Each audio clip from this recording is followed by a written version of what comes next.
আমরা আজকে আলোচনা করব এখানে এলিমেন্টারি ফেনোমেনন অফ ইলেকট্রোস্ট্যাটিক্স, অর্থাৎ যেটাকে আমরা বলে থাকি স্থির তড়িতের প্রাথমিক ঘটনাবলী। এখানে আমরা কি জিনিস নিয়ে আলোচনা করব? কিছু বেসিক কনসেপ্ট যেগুলো হচ্ছে স্থির তড়িৎ সম্পর্কে আমাদের জানা দরকার, যে স্থির তড়িৎ জিনিসটা কি, কিভাবে এটা সৃষ্টি হয়েছে, সর্বোপরি তড়িৎ জিনিসটা কি, অর্থাৎ কোন জিনিসটাকে আমরা বলবো তড়িৎ, তড়িৎটা তৈরি হয় কিসের জন্য, এই সমস্ত জিনিস নিয়ে কি করবো আমরা এখানে সব আলোচনা করব। যাই হোক, তড়িৎ তৈরি হয় কিসের জন্য সেটা আমরা বেসিক্যালি সবাই জানি। সেটা কার জন্য? কিছু আধানের জন্য।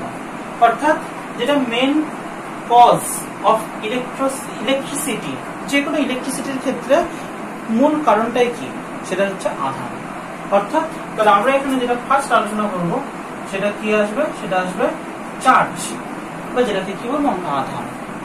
আধান জিনিসটা কি? আধান জিনিসটা হচ্ছে আমরা জানি যে ধর যে কোনো দুটো বস্তু, এরকম দুটো বস্তু যেটাকে আমরা কি বলে থাকি M1 and M2। ক্লাস 11 এর ক্ষেত্রে আমরা আলোচনা করেছি যে M1 এবং M2 যদি দুটো বস্তুর ভর হয়, তাদের মধ্যবর্তী দূরত্ব যদি r হয়, তাহলে তাদের মধ্যে কোনো না কোনো একটা বল দিয়ে যেন তারা পরস্পরকে আকর্ষণ করে। অর্থাৎ যে বলটাকে কি বলে F = G into M1 M2 divided by কত হয় r²। অর্থাৎ দুটো বস্তুর মধ্যে যে ফোর্স অফ অ্যাট্রাকশন, সেই ফোর্স অফ অ্যাট্রাকশনের ভ্যালু কত হয়? G, যেটাকে বলা হয় গ্র্যাভিটেশনাল কনস্ট্যান্ট, M1 M2 যেটাকে বলা হয় বস্তুটার ভর, এবং r মানে হচ্ছে বস্তুটার দূরত্ব, তার কি হচ্ছে স্কয়ার। অর্থাৎ তাহলে আমরা বলতে পারি বস্তুর ভর জিনিসটা কি? বস্তুর ভর জিনিসটা হচ্ছে এমন একটা বস্তুর ধর্ম, যে ধর্মের জন্য আমরা কি বলতে পারি? যে ধর্মের জন্য আমরা বলতে পারি যে দুটো বস্তু পরস্পরকে কি করতে পারে? পরস্পরকে মহাকর্ষীয় বল দ্বারা আকর্ষণ করতে পারে। ঠিক একই রকম ভাবে বা গ্র্যাভিটেশনাল ফোর্স দিয়ে তারা কিন্তু পরস্পরকে অ্যাট্রাকশন করতে পারে। এটা গ্র্যাভিটেশনাল ফোর্সটা তৈরি হচ্ছে কিসের জন্য? গ্র্যাভিটেশনাল ফোর্সটা তৈরি হচ্ছে due to of that masses. এই দুটো ভরের জন্য বা মাসের জন্য কি হচ্ছে? এই গ্র্যাভিটেশনাল ফোর্সটা তৈরি হচ্ছে। ঠিক তেমনি আধান বা চার্জ, চার্জ হচ্ছে কোনো বস্তুর ক্ষেত্রে এমন একটা প্রপার্টি, যে প্রপার্টির জন্য কি করতে পারে? দুটো বস্তু পরস্পরকে আকর্ষণ করতে পারে, দুটো বস্তু পরস্পরকে বিকর্ষণ করতে পারে, অর্থাৎ আইদার অ্যাট্রাক্ট করতে পারে আর সেটাকে রিপেলও করতে পারে। তাহলে সেটাকেই বলা হচ্ছে, সেটাকেই আধান বলা হচ্ছে। আধানের কোনো ফিক্সড বা ওই রকম কোনো কংক্রিট কোনো ডেফিনেশন নেই। যাই হোক, আমরা আধান বা চার্জটাকে বলতে আমরা কি বুঝে থাকি? আধান বা চার্জ বলতে বুঝে থাকি হচ্ছে যে কোনো একটা বস্তুর ক্ষেত্রে এমন একটা প্রপার্টি বা এমন একটা ধর্ম যার জন্য কি করবে? ওই বস্তুটা পরস্পরকে আকর্ষণ করতে পারে, আর বস্তুটা কি করতে? পরস্পরকে বিকর্ষণ করতে পারে, আইদার অ্যাট্রাক্ট করতে পারে আর রিপেল করতে পারে। তাহলে অ্যাট্রাক্ট করবে কখন আর রিপেল করবে কখন? যখন দুটো সেম চার্জ, অর্থাৎ পজিটিভ পজিটিভ, যখন দুটো সেম চার্জ পরস্পরের কাছাকাছি আনা হবে, তখন তারা কি করবে? তখন তারা পরস্পরকে রিপেল করবে, বিকর্ষণ করবে।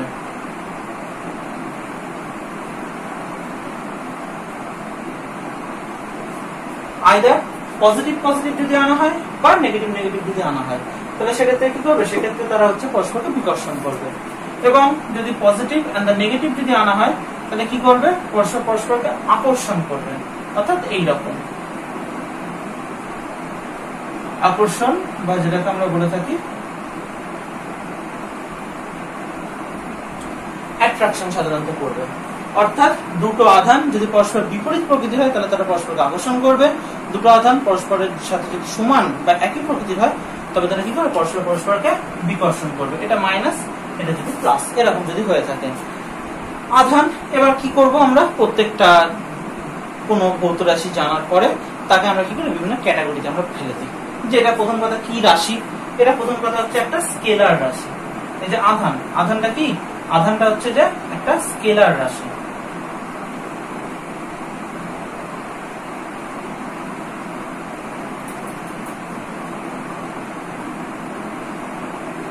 ঠিক আছে? কোন বস্তুর আধান হচ্ছে একটা স্কেলার কোয়ান্টিটি, তার কি রয়েছে? তার একক রয়েছে, অর্থাৎ ইউনিট। তার ইউনিটটা কি? ইউনিটটা হচ্ছে কুলম্ব। এটা কোন পদ্ধতিতে? এটা এসআই পদ্ধতিতে। আর আরেকটা রয়েছে স্ট্যাট কুলম্ব, বা যেটাকে কি বলা হয়ে থাকে? যেটাকে বলা হয়ে থাকে ইএসইউ, বা যেটাকে বলা হয় ইলেকট্রোস্ট্যাটিক ইউনিট। এটা কোন পদ্ধতিতে? এটা হচ্ছে সিজিএস পদ্ধতিতে। ঠিক আছে? আর কি রয়েছে? আর রয়েছে যেটাকে বলা হয় মাত্রা, বা যেটাকে কি বলা হচ্ছে ডাইমেনশন। তাহলে ডাইমেনশন বা যেটাকে বলা হচ্ছে মাত্রা, সেই মাত্রা কত হয়? সেই মাত্রা আসে। ডাইমেনশন বার করার জন্য আমি এখানে ডিটেলসে আমি পড়ে দিচ্ছি কিভাবে ডাইমেনশন বার করতে হয়। যে কোনো ডাইমেনশন বার করার ক্ষেত্রে আমাদেরকে দেখতে হয় যে এই যে কোয়ান্টিটিটা সেটা অন্য কোনো কোয়ান্টিটির সাথে কেমন রিলেটেড অবস্থায় রয়েছে। তাহলে চার্জ কার সাথে রিলেটেড অবস্থায় থাকে আমরা জানি হচ্ছে কারেন্ট আই সাথে রিলেটেড অবস্থায় থাকে। আই ইজ ইকুয়াল টু কত বলতে আমরা কিউ ডিভাইডেড বাই টি, আধান ডিভাইডেড বাই কি আসবে সময়। তাহলে এবার কি বলতে পারি কিউ ইজ ইকুয়াল টু কত চলে আসবে আই ইনটু টি। তাহলে এর যদি আমরা ডাইমেনশন যদি বার করি আই এর ডাইমেনশন কত, আই এর ডাইমেনশন হয় অ্যাম্পিয়ার, আর টাইমের ডাইমেনশন হয় ক্যাপিটাল টি। তাহলে কত চলে আসবে এটি।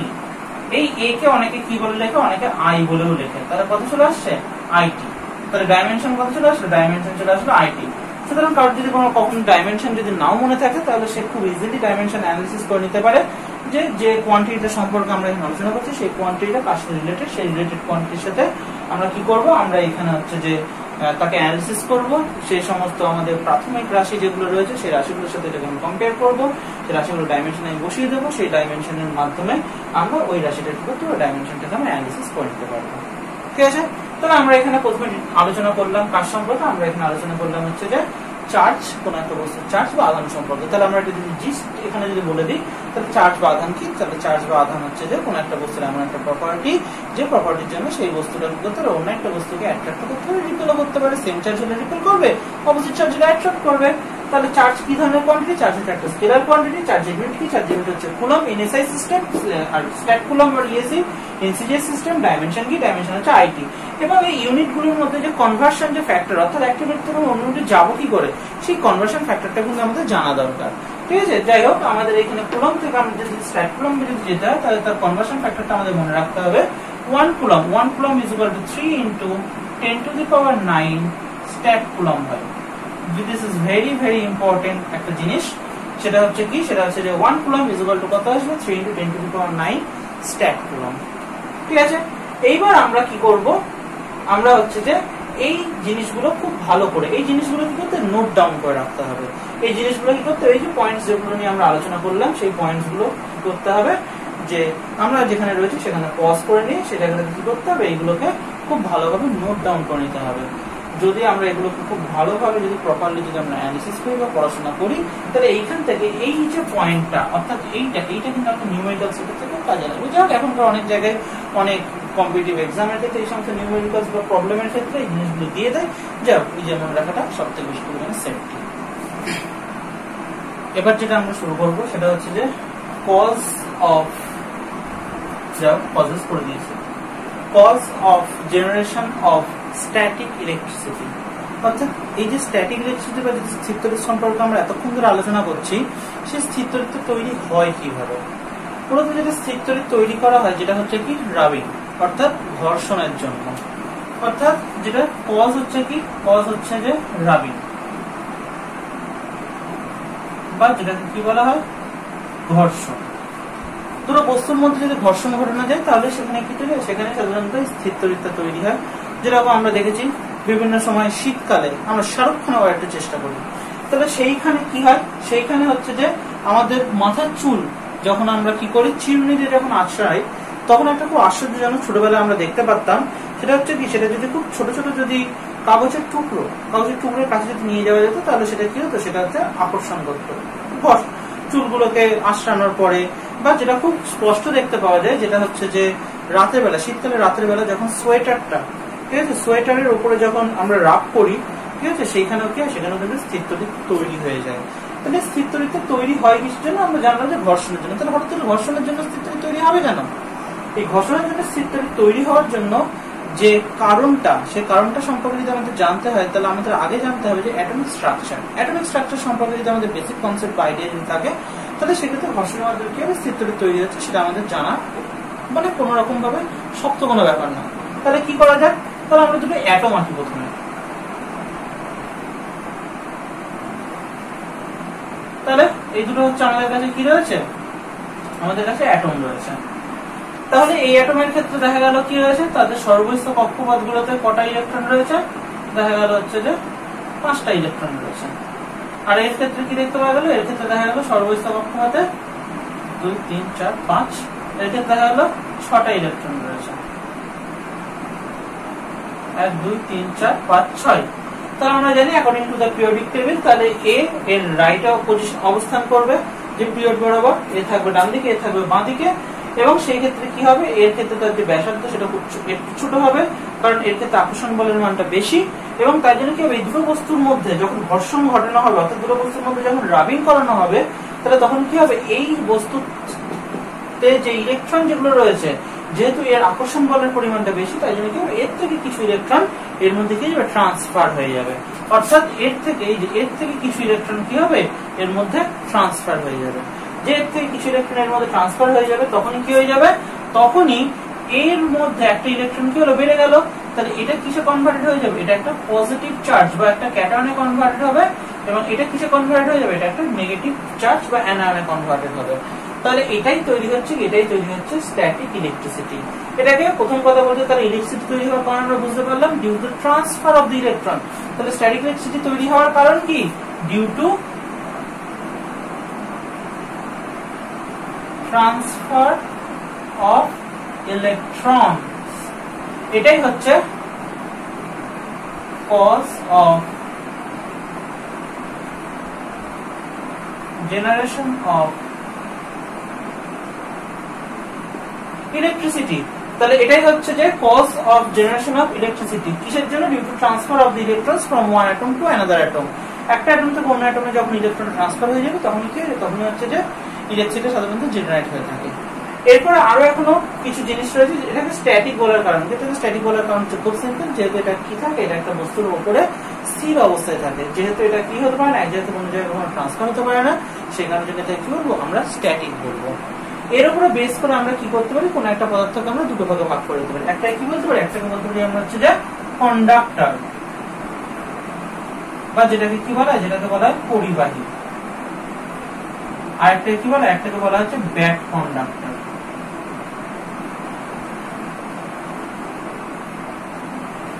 বা যেটাকে কি বলা হচ্ছে ইনসুলেটর, বা যেটাকে কি বলা হয় কুপরিবাহী। আরেকটা রয়েছে যেটাকে বলা হবে হচ্ছে যে সেমি কন্ডাক্টর, বা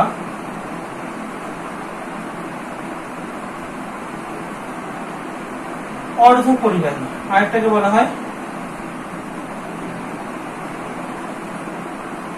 super conductor.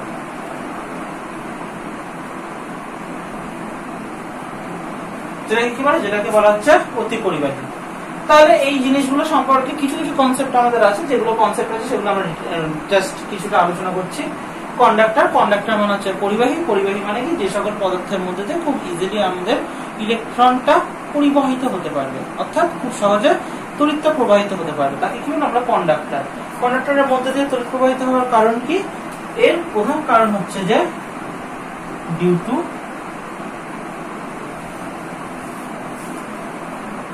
presence of huge number of free electrons। প্রচুর সংখ্যক ফ্রি ইলেকট্রন থাকার জন্য কি হয়, এর ভেতর দিয়ে খুব ইজিলি সেটা কি হতে পারে, তড়িৎটা পরিবাহিত হতে পারে। ফ্রি ইলেকট্রন জিনিসটা কি, আমরা এটা পরে আলোচনা করব। ফ্রি ইলেকট্রন জাস্ট একটুখানি সেটা বলা যে ফ্রি ইলেকট্রন মানে হচ্ছে যে কোনো একটা অ্যাটম যদি থাকে, সেই অ্যাটমের ক্ষেত্রে সর্বস্থ যে কক্ষপথ থাকে, সেই সর্বস্থ কক্ষপথের উপরে যে ইলেকট্রনটা থাকে, সেই ইলেকট্রনের উপরে নিউক্লিয়াসের আকর্ষণ বলের মানটা খুব কম হয়, তাহলে সুতরাং সেটা খুব লুজলি বাউন্ডেড অবস্থায় থাকে, সুতরাং সেটা ক্ষেত্রে ইজিলি এক অ্যাটম থেকে অন্য অ্যাটমের ক্ষেত্রে সেটা ট্রান্সফার হয়ে যেতে পারে। সেই ধরনের ইলেকট্রনগুলো কি হয়, ফ্রি ইলেকট্রন। সাধারণত কন্ডাক্টর বা পরিবাহীর ক্ষেত্রে কি দেখতে পাই, এই জন্য ফ্রি ইলেকট্রনের নাম্বারটা খুব বেশি দেখতে পাওয়া যায়। ইনসুলেটর বা ব্যাক কন্ডাক্টর কাদেরকে বলবো, যাদের ক্ষেত্রে কোন একটা পদার্থের মধ্যে দিয়ে যে তড়িৎ পরিবহনের পরিমাণটা, সেই তড়িৎ পরিবহনের পরিমাণটা কি হবে, খুবই কম হবে, তাকে বলবো আমরা ইনসুলেটর বা ব্যাক কন্ডাক্টর। এখানে কিসের জন্য এটা হবে, ডিউ টু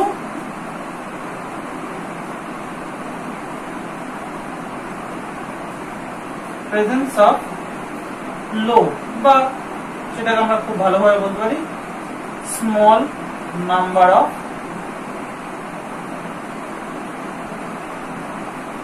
ফ্রি ইলেকট্রনস। এটার জন্য কি বলতে পারি, এটাকে আমরা বলে থাকি ব্যাক কন্ডাক্টর বা ইনসুলেটর। সেমি কন্ডাক্টর কাদেরকে বলবো, সেমি কন্ডাক্টর বলবো হচ্ছে যাদের কন্ডাক্টিভিটি বা যাদের পরিবাহিতা না সুপরিবাহীর মতো, না আবার কুপরিবাহীর মতো, অর্থাৎ কুপরিবাহীর থেকে ভালো, সুপরিবাহীর থেকে হচ্ছে কিছুটা পরিমাণে কম। তাদেরকে আমরা কি বলবো, তাদেরকে বলবো হচ্ছে আমরা ব্যাড কন্ডাক্টর, বা যাদেরকে কি বলা হচ্ছে তাদের বলা হচ্ছে সেমি কন্ডাক্টর, বা যাদেরকে কি বলা হচ্ছে অর্ধ পরিবাহী, অর্থাৎ যাদের পরিবহন করার ক্ষমতা ব্যাড কন্ডাক্টর বা ইনসুলেটরের থেকে ভালো, কিন্তু কন্ডাক্টর বা পরিবাহী থেকে কিছুটা পরিমাণে কম আছে, তাদেরকে আমরা সেমি কন্ডাক্টর। আর সুপার কন্ডাক্টর কি বলা হচ্ছে, সুপার কন্ডাক্টর বলা হচ্ছে যে যাদের ক্ষেত্রে দেখতে পাচ্ছি যে উষ্ণতা যদি কমানো যায় তাহলে একটা পার্টিকুলার টেম্পারেচারের নিচে কিছু কিছু পদার্থ কি যায়, কিছু কিছু পদার্থ প্রচন্ড পরিমাণে তারা পরিবহন করতে পারে, অর্থাৎ তাদের ক্ষেত্রে রেজিস্ট্যান্সের ভ্যালু কি হয়ে যায়, রেজিস্ট্যান্সের ভ্যালু টেন্ডস টু 0 হয়ে যায়, এবং কারেন্ট I এর ভ্যালু কি টেন্ডস টু ইনফিনিটি হয়ে যায়। তাহলে তাদের ক্ষেত্রে কি হবে, তাদের ক্ষেত্রে হবে সুপার কন্ডাক্টর। এদের যদি এক্সাম্পল দেওয়া যায় তাহলে কন্ডাক্টরের ক্ষেত্রে এক্সাম্পল কি হবে, কন্ডাক্টরের ক্ষেত্রে এক্সাম্পল হবে হচ্ছে সিলভার, কপার, এগুলো হচ্ছে কন্ডাক্টরের ক্ষেত্রে এক্সাম্পল। ব্যাড কন্ডাক্টর বা ইনসুলেটরের ক্ষেত্রে এক্সাম্পল কি হবে, ব্যাড কন্ডাক্টর বা ইনসুলেটরের ক্ষেত্রে এক্সাম্পল হবে হচ্ছে যে কাঠ, মানে যেটাকে আমরা বলতে পারি উড, কটন, এই সমস্ত জিনিসগুলো। তারপরে সেমি কন্ডাক্টর বা অর্ধ পরিবাহের ক্ষেত্রে এক্সাম্পল কি হবে, জার্মেনিয়াম, সিলিকন, এই সমস্ত জিনিসগুলো। আর সুপার কন্ডাক্টরের ক্ষেত্রে এক্সাম্পল গুলো হচ্ছে এই নরমাল কন্ডাক্টর গুলো সুপার কন্ডাক্টরের মতো বিহেভিয়ার দেখাতে পারে, কিন্তু পার্টিকুলার নির্দিষ্ট টেম্পারেচারে। যেরকম অ্যালুমিনিয়াম সুপার কন্ডাক্টরে কনভার্টেড হয় প্রায় -272 ডিগ্রি সেন্টিগ্রেড, প্রায় নিয়ার অ্যাবাউট 1 কেলভিন টেম্পারেচারে গেলে বা তার থেকে নিচে যদি চলে যায় তখন এটা সুপার কন্ডাক্টর হবে। যদি তার থেকে টেম্পারেচারটা যদি বেড়ে যায় তাহলে সেটা কি হয়ে যাবে, আবার নরমাল কন্ডাক্টরের মতো কি হবে, বিহেভিয়ার দেখাবে। সাধারণত আমাদের এই জিনিসগুলো এইবার কি হচ্ছে যে পরিবেশগত ভিত্তিতে কি হয়, কিছু কিছু পদার্থ কন্ডাক্টর থেকে কি ইনসুলেটর হয়ে যায়, বা ইনসুলেটর থেকে সেটা কি কন্ডাক্টর হয়ে যায়। যেরকম আমাদের বাতাসের ক্ষেত্রে কি হয়, এয়ারের মধ্যে যদি ময়েশ্চার যদি না থাকে তাহলে সেটা কিসের মতো বিহেভিয়ার দেখাবে, একটা ব্যাড কন্ডাক্টর, অর্থাৎ সেটা একটা কুপরিবাহী বস্তুর মতো আচরণ করবে যদি সেখানে ময়েশ্চার বা জলীয় বাষ্প যদি না থাকে। কিন্তু যদি ময়েশ্চার বা জলীয় বাষ্প যদি থাকে তাহলে সেক্ষেত্রে কি যাবে, সেক্ষেত্রে সেটা একটা পরিবাহীর মতো আচরণ করবে, এবং সেটাকে আমরা কি বলবো, তখন সেটাকে আমরা বলবো হচ্ছে কন্ডাক্টর। অর্থাৎ সেই ক্ষেত্রে কি হবে, সেই ক্ষেত্রে কিছুটা পরিমাণে তড়িৎ কি হবে ওই এয়ারের ভিতর দিয়ে সেটা পাস করে যেতে পারে। সেই জন্য সাধারণত বিভিন্ন ধরনের যে আমাদের যে ইলেকট্রিসিটির যে এক্সপেরিমেন্ট, সেই এক্সপেরিমেন্ট গুলো করা উচিত কোন সময়, এক্সপেরিমেন্ট গুলো করা উচিত আমাদের সাধারণত শীতকালে, কারণ সেখানে জলীয় বাষ্পের পরিমাণ কম থাকে, ময়েশ্চারের অ্যামাউন্টটা কম থাকে, এবং সেক্ষেত্রে কি হবে, সেক্ষেত্রে সেই বাতাসটা সেটা হচ্ছে যে একটা ব্যাড কন্ডাক্টরের মতো বিহেভিয়ার দেখায়। যদি ময়েশ্চার থাকে তাহলে সেটা কি কন্ডাক্টরের মতো বিহেভিয়ার দেখাবে, এবং আলটিমেটলি বর্ষাকালে যদি এক্সপেরিমেন্ট গুলো করা হয় তাহলে এক্সপেরিমেন্ট গুলো খুব একটা ভালো হয় না। কারণ কি হয়, সেখানে একটা ইলেকট্রিসিটির কি হয়, ইলেকট্রিসিটি একটা ক্ষরণ ঘটে যায়, অর্থাৎ ইলেকট্রিসিটি কি হবে, সেখানে কিছুটা পরিমাণে যে চার্জ যেগুলো থাকবে সেগুলো কন্ডাক্ট হয়ে চলে যায়। সেই কারণে সাধারণত আমাদের বিভিন্ন ধরনের ইলেকট্রিসিটির যে এক্সপেরিমেন্ট, সেই এক্সপেরিমেন্ট গুলো কোথায় করা উচিত, সেই এক্সপেরিমেন্ট গুলো করা উচিত সাধারণত শীতকালে, বর্ষাকালে নয়। ঠিক আছে, এবার আমরা যেটা নিয়ে আলোচনা করবো সেটা হচ্ছে যে ইলেকট্রোস্ট্যাটিক সিরিজ। ইলেকট্রোস্ট্যাটিক সিরিজ বা যেটাকে কি বলা, যেটাকে বলা হচ্ছে যে স্থির তড়িৎ শ্রেণী। স্থির তড়িৎ শ্রেণীটা কি, একটা স্থির তড়িৎ শ্রেণী নিয়ে আমরা একটা চার্ট এখানে লিখে রেখে দিয়েছি, সেইটা আমরা প্রথমে আলোচনা করি, তারপরে আমরা এর মধ্যে ডিটেলসে ঢুকবো এই জিনিসটা কি, কেন আমরা পড়বো, এই সমস্ত জিনিস নিয়ে। তাহলে স্থির তড়িৎ শ্রেণীটার ক্ষেত্রে প্রথমে আসে হচ্ছে পশম বা যেটাকে ফার বলা হয়, দ্বিতীয়ত হচ্ছে কাঁচ বা গ্লাস, কাগজ বা পেপার, রেশম বা সিল্ক, কাঠ বা উড, মানবদেহ বা হিউম্যান বডি, ধাতু বা মেটাল, এবনাইটই বলা হয়, গালাকে গালা, অ্যাম্বার, রজন রেজিন, সেলুলয়েডকে সেলুলয়েড। এই জিনিসটা হচ্ছে এই জিনিসটাকে বলা হচ্ছে স্থির তড়িৎ শ্রেণী। হঠাৎ করে স্থির তড়িৎ শ্রেণীটা নিয়ে আমরা আলোচনাটা করতে যাবোটা কিসের জন্য? এই স্থির তড়িৎ শ্রেণীটা নিয়ে আলোচনা করার মেইন কারণ আমরা এক্ষুনি দেখেছি যে দুটো বস্তুর মধ্যে যদি ঘর্ষণ ঘটানো হয়, অর্থাৎ যদি রাবিং করা হয়, তাহলে সেই ক্ষেত্রে হচ্ছে কোন একটা বস্তুর মধ্যে পজিটিভ চার্জ এবং কোন একটা বস্তুর মধ্যে নেগেটিভ চার্জ, অর্থাৎ ইলেকট্রনের যে কিছুটা পরিমাণে স্থান বিনিময় ঘটে। একটা অ্যাটম থেকে কিছুটা সংখ্যক ইলেকট্রন অন্য অ্যাটমের মধ্যে কি হবে, সেটা ট্রান্সফার হয়ে যায়।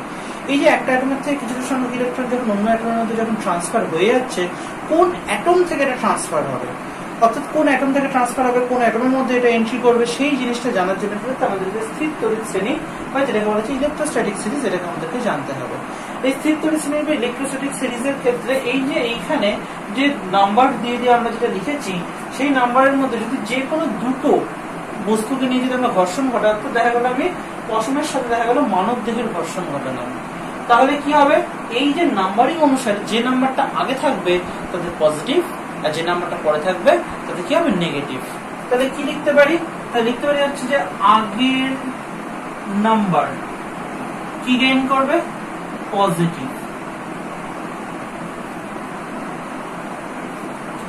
আর পরের নাম্বার কি গেইন করবে, নেগেটিভ। অর্থাৎ পশমকে যদি মানব দেহ দিয়ে যদি মানে পশম দিয়ে যদি মানব দেহকে ঘষা যায়, তাহলে সেক্ষেত্রে পশমে তৈরি হবে পজিটিভ, মানব দেহে তৈরি হবে নেগেটিভ। কিন্তু দেখা গেল মানব দেহ আর এবোনাইটের মধ্যে ঘর্ষণ ঘটানো হলো, তাহলে সেক্ষেত্রে মানব দেহে তৈরি হবে পজিটিভ, আর এবোনাইটে তৈরি হয়ে যাবে কি, এবোনাইটে তৈরি হয়ে যাবে নেগেটিভ। অর্থাৎ এই যে স্থিরতড়িৎ শ্রেণীর ক্ষেত্রে দেখতে হবে কোন জিনিসটা আমার আগে রয়েছে, যে জিনিসটা আমার আগে থাকবে সেই জিনিসটার ক্ষেত্রে কি হবে, সেই জিনিসটার ক্ষেত্রে আমার পজিটিভ চার্জ চলে আসবে, আর যে পরে জিনিসটা থাকবে সেই জিনিসটার ক্ষেত্রে কি চলে আসবে, আমার নেগেটিভ চার্জ চলে আসবে। এটা খুব স্থিরতড়িৎ শ্রেণী একটা খুব ভালো একটা জিনিস। সেই ক্ষেত্রে আমরা কি করতে পারি, যে কোন বস্তুর সাথে যখন যে কোনো একটা বস্তুর ঘর্ষণ ঘটাবো, তাহলে কোন বস্তুতে কোন ধরনের আধান তৈরি হবে, পজিটিভ আধান কোনটাতে, নেগেটিভ আধান কোনটাতে তৈরি হবে, সেইটা আমরা জানতে পারবো হচ্ছে স্থিরতড়িৎ শ্রেণী থেকে। আর একবার বলছি, স্থিরতড়িৎ শ্রেণীর ক্ষেত্রে প্রথমটাতে তৈরি হবে হচ্ছে পজিটিভ, সেকেন্ড বা পরটাতে তৈরি হবে কি নেগেটিভ। এবার সেটা এখানে যেখানে থাকবে না, যেরকম গালাকে যদি আমি অ্যাম্বার দিয়ে বসি, তাহলে গালাতে তৈরি হবে পজিটিভ, অ্যাম্বারে তৈরি হবে নেগেটিভ, কারণ গালা রয়েছে 9 নম্বরে, অ্যাম্বার রয়েছে 10 নম্বরে। আবার যদি আমি দেখা গেল যে রেশমকে দেখা গেল গালা দিয়ে ঘষলাম, তাহলে সেখানে কি হবে, গালাটা রয়েছে যেহেতু 9 নম্বরে পড়ে, সেই জন্য এখানে তৈরি হবে নেগেটিভ, আর রেশমটা কি তৈরি হবে, রেশমটা তৈরি হয়ে যাবে পজিটিভ।